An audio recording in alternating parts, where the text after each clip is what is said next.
Obrázky potrebujeme, že si to padne pešie preto, a nepadne na to ďalšie, že ráno. Od jednotky, no. Bolo u môjho. No toto je, chcem sa k tomu jednodu vrátiť. Lebo to máš tak nežiadne. To treba dať stretnutia, lebo to je, ne? Daj to len dole. Ja, pardon. Ďalší tak na zem, ne? No, tu je ten. Normálne sedeli doma.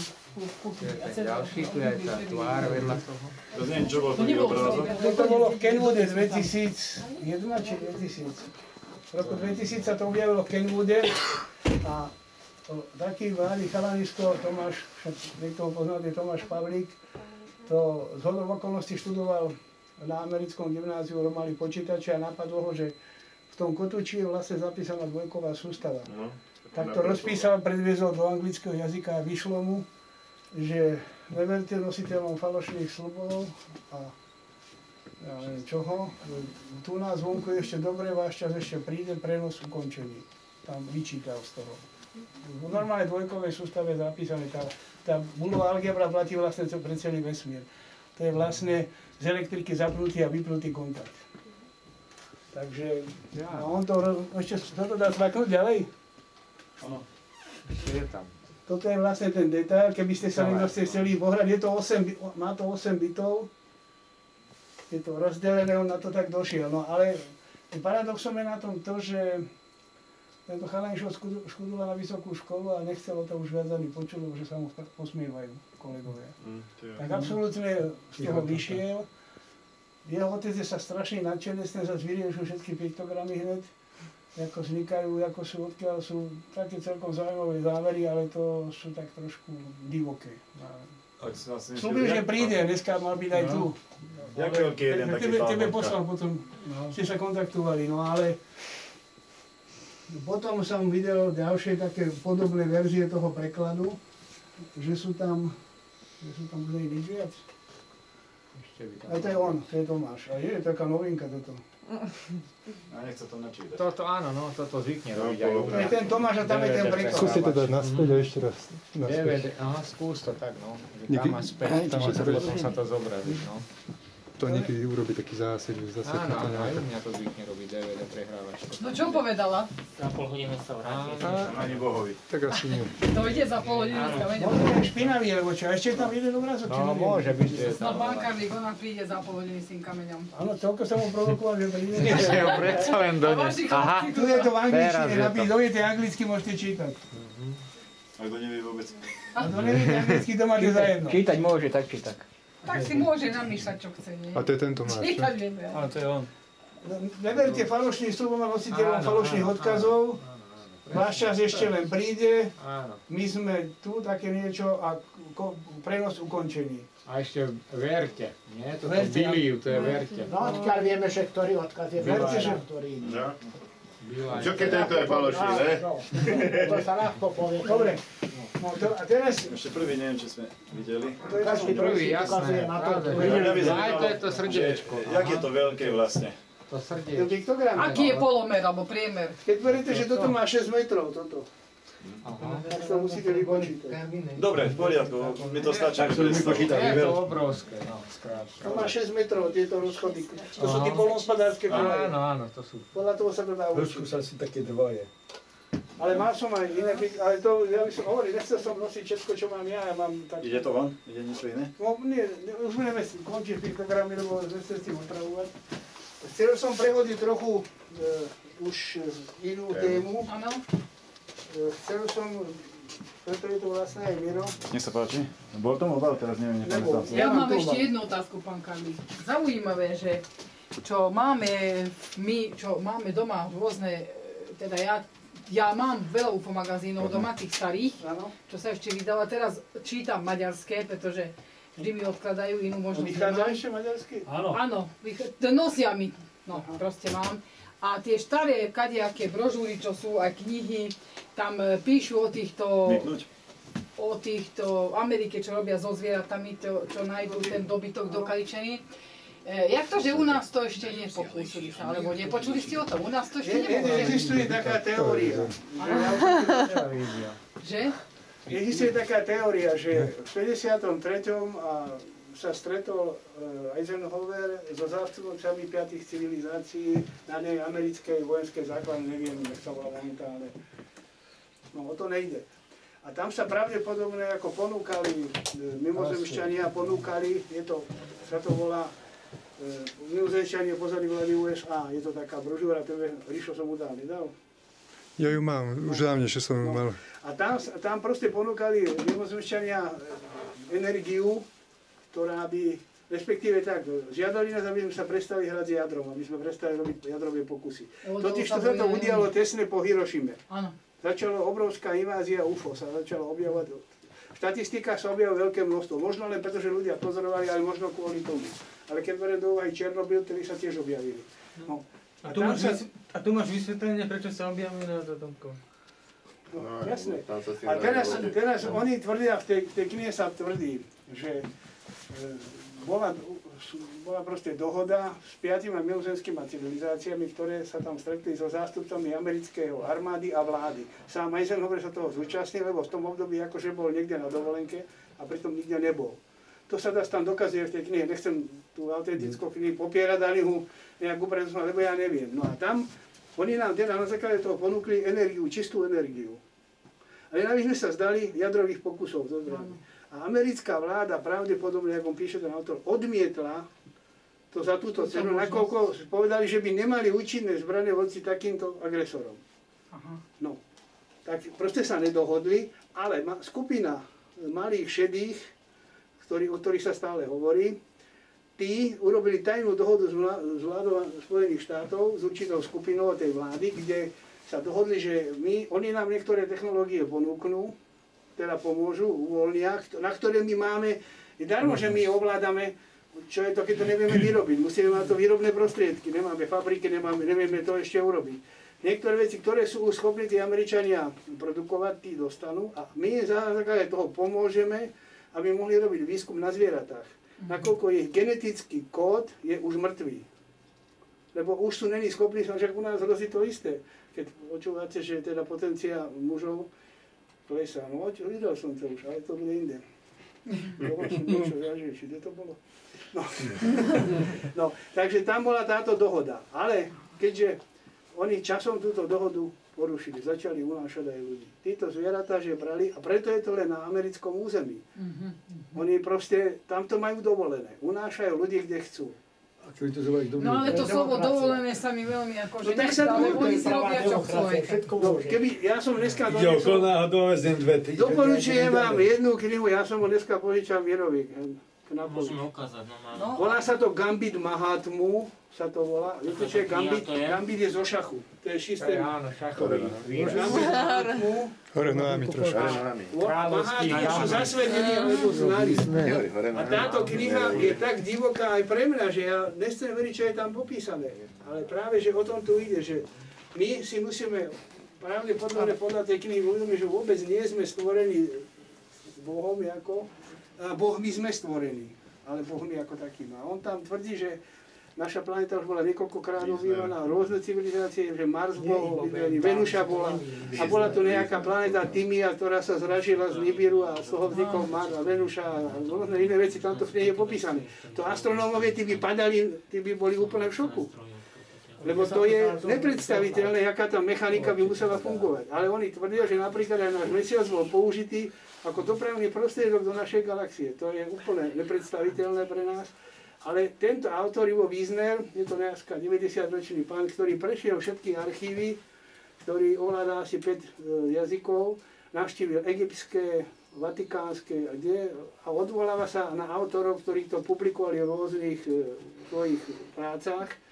No je to tak, že ja, nadšený ufolog, sa bojím, že by to mohla byť pravda, lebo to, čo tam píše, napríklad tam píše, že Hitler mal už počas druhej svetovej vojny 12 klonov. To je ako nepredstaviteľné pre nás. Miro sa ma pýtal, ten druhý, že jak je to, že ten klon musí dlho rásť. Vôbec to nie je pravda. Ten klon nemusí dlho rásť, to je iný. A dokonca tam tvrdí vtedy, že vlastne sú negatívne civilizácie, ktoré vznikli vlastne z toho zo satana, ako keby boli. No a tí satánske, im bola zobraná reprodukčná schopnosť. Tak oni sa klonujú. Ale to by ste neverili tomu, hovorím. to sú niečo nepriateľné aj pre mňa, ale pritom si hovorím, jak môj kolega hovorí v klube, že vieš, to sú také neskutočné veci, až môžu byť pravdivé. No a ešte teraz chcem sa zvývať, čo oni robia, asi neviete nám, nedočítali ste sa, čo robia s génmi tých zvierat. No oni presne rozmnožovacie orgány hlavne vybierajú a štruktúrálne väzby, to ich zaujíma. Kto ste videli film Oheň v oblakoch? O kanadských drevorúbech? Ja som videl. Ja som videl. A to je vlastne dôsledok toho, on takisto bol len na tom výskume. Takže ja napríklad mám Stopolčan, jedna pani, tá bola 2-krát unesená a rozprávala, čo zažila v tom období. Kolega môj, jeden kamarát, priateľ, takisto. Ako chlapec sa hral v potoku, so skupinou chlapcov teda prichádzali k potoku a v potoku stáli malí šedí. Tam niečo. Keď ich zbadal, sa dvihol a on si nepamätá, len keď ležal na brehu toho potoku a nohu mal vo vode. Doma mu rodičia vynadali, vytlkli, kde bol, prečo neprišiel na čas na obed, a on si to nepamätal. Až keď sme sa stretli počasie a začal kupovať UFO magazín, tedy mu to začalo všetko dochádzať. No za to sa pýtam, pán Karlík, lebo v tom starom UFO magazínoch, čo mám, prepáčte si, kam, nevadí vám? No nie, kľudne sa pýtajte. Tak hovoríte, próba Ferenčík. Lebo v tých starých UFO magazínoch sa tam píše, že niektorí Američania, čo ja som si vtedy tiež myslela, že im až haraží, asi boli nadrogovaní, a to ešte v tých začiatkoch, že niektorí, ktorí chodili v tých lesoch na Mexiku alebo tam v tej Strednej Amerike, údajne videli prahistorické vtáky na dnešnej dobe, rozumiete, 50 rokmi. A dokonca jednému tam aj ten vták akože aj ublížil. Údajne, že nejaký ten ako Archaeopteryx, také niečo. No a za to sa pýtam, že či to oni môžu teraz zrobiť tam pokusy genetické a vysadia to tu? Nie, to nie je. Daj mi tú knihu. V úplnom začiatku tejto knihy sa presne popisuje stretnutie dinosaurov a ľudí. Ja nebudem tu čítať, ale neskutočné veci tu on píše, že vlastne to nemusí byť vôbec, tie dinosaury nemuseli vyhynúť, prešli do iného časopriestoru. Což je teda ešte ďalšia fáza, ktorú ťažko môžeme pochopiť. To už mi asi. To je celý ten problém, že a časom sa dostanú v tých časopriestorových smyčkách, sa dostávajú ospäť na Zem. A mnohé ešte žijú v tých veľkých hlbinách, ale oni žijú, ťažko sa to vysvetľuje, ale ja by som sa k tomuto hneď začal, by som sa napojil, dobre, že ste to povedali. Ja vám niečo chcem ukázať. Najnovší prípad, ktorý sme mali teraz vlastne v Trnavskom klube, čo ešte ani nikto nemohol vidieť, lebo toto je piktogram, ktorý nikto ešte nebol zdokumentovaný, keď sa... To je nejaký zaujímavý. Imitácia tohoto, on znázornil ten piktogram. To som ani nevedel, že v roku 1941 sa objavil piktogram na Slovensku. To je iné. Ale ja vám chcem niečo iné ukázať. Pán Lazárika. Za tým Lazárikom musím ísť. Ešte si nebol za ním? On kde býva? V Krupine nejde. V Krupine, nie? V Krupine. Tento pán, čo tu je, býva v Pustých Ulanoch, to je pár kilometrov od Trnavy. Jednu noc, teda jeden podvečer sedel s manželkou v záhrade a teda vlastne chrbtom k domu a do záhrady pozeral. A v tomto priestore sa mu objavil toto, on to zrekonštruoval, toto.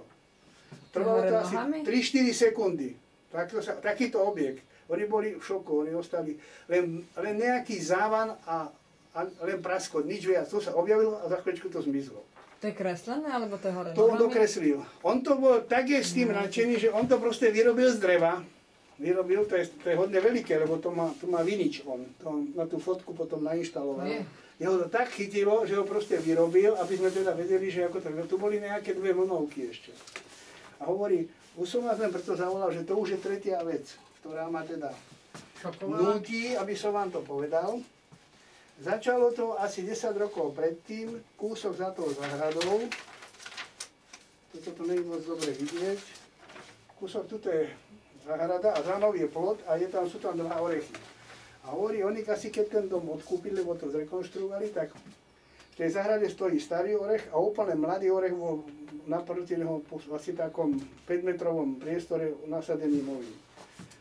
Prišlo k tichej explózii. Na tom ľavom orechu tie konáre z tej strany všetky odumreli. A ten malý orech vychýlilo takto, tak rastie dneska. Tak to vie, hovoríš, to bolo akože to si neuvedomoval, povedal si nejaký blesk gulový, lebo aj to si myslel, že bol gulový blesk. No on sa aj bál chytiť, že to je nabité, nič to nebolo. Ďalšou vecou bolo, že prišla dcéra a postavil hojdačku a hojdala sa na nej a on ho chcel odfotiť. V tom istom priestore, to je, tá hojdačka bola na tej konstrukcii, 4-krát odfotil fotoaparátom a úplne čistý snímok, presvetlený. Nie, že tam niečo je pokazané, ale úplne osvetlený, ako keby ho ožiarilo niečo. A posledný záver, teraz čo bol, tak má takúto fotografiu. Je tu, môžete povedať, chyba negatívu, chyba toho. Nie je to, lebo sme robili rozbor. A tu je nejaký spektrálny, nejaká čiara spektrálna, je vlnovitá. To znamená, že by bola rovná, keby to bol prek, lebo hocičo. Takisto robili sme na tejto fotke merania, to sú energetické. Je to niečím nabité, nejakou energiou. To znamená, že vychádzali sme z toho, že keď pozeráte sci-fi filmy, že prochádzajú týma paralelnýma svetami. No. Proste, keby tam bol nejaký paralelný vstup, nejaké miesto, kde, ako keby bola brána niekde. To je presne to, čo sa deje aj s týma zvieratami. Že proste za určitých okolností, za určitých periodicky opakujúcich, takisto táto kniha to popisuje. Aha, nejaké brány sa otvárajú každých 20 rokov, niekde v Čechách píše to a niekde inde. Že to je proste možné, že vtedy prichádza ku kontaktu a my to nemôžeme nazvať mimozemšťanmi. Teraz napríklad sme mali na fakulte prednášku, kde jednoznačne uznávajú, že je minimálne 12 dimenzií. Niektorí tvrdia, že ich je ďaleko viac, že je 12 dimenzií, že môžu, tí dimenzie súčasne cez seba môžeme prechádzať. Miro dokonca má takú fotku, kde vidieť ostavy súčasne s istým, alebo keď to zoberieme, človek vidí v oblasti spektra. Ultrainfra už nevidíme a počujeme od 7 do 22 kHz. To znamená, čo je mimo, my o tom nevieme. To znamená, keď niečo ináč kmita, alebo sa hovorí, že mimozemšťania dokážu prejsť múrom. On sa rozkmitá na molekulárnu stavbu tej hmoty pred sebou a prejde energetický cez ako cez vodič, ako elektrika, keby prebehla. A tam sa znovu zhmotní. Jak duchovia. Jak duchovia, niečo podobného. A duch ako taký, ten nemá problém. Fyzické telo má problém. Takú proste, a keď sa my dostaneme do takého stavu, že naše tela budú v područí toho ducha, budeme sa schopní tak jemne kmitať my, tak nebudeme mať problém. Lenže tu my sme hrubomotné tela zatiaľ. Zas podľa psychotronikov máme 3 tela, tu máme duchovné, duševné, teda máme ducha, dušu a elementárne častice. No. A v tom je ten najväčší problém u nás, že rozum nám niekedy hovorí, čo by sme mali urobiť, ale ignorujeme ho, lebo sa hovorí, sila duše je obrovská, ale je sprostá, ale duch je múdry a slabúčky. Keď duch ovládne dušu, duša ovládne telo a začíname byť iným.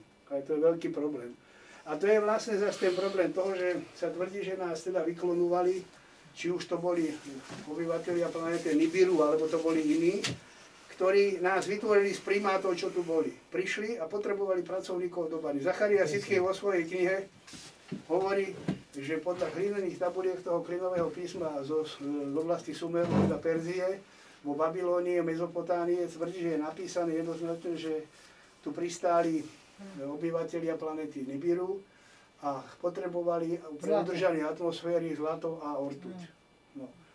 A keďže kozmonauti boli špička národa, tak od nich žiadali, aby klasickým spôsobom ťažili v baniach, ale oni si sepalské stroje nedoviezli. Tak sa zbúrili a na základe toho bol vytvorený z matky, to znamená prvá bola žena, nie muž, čože je úplne logické, z matky vytvorili pracovníkov do baní. A zase Daniken vo svojej knihe Oči Sfingy hovorí, že tých dielní bolo asi viac.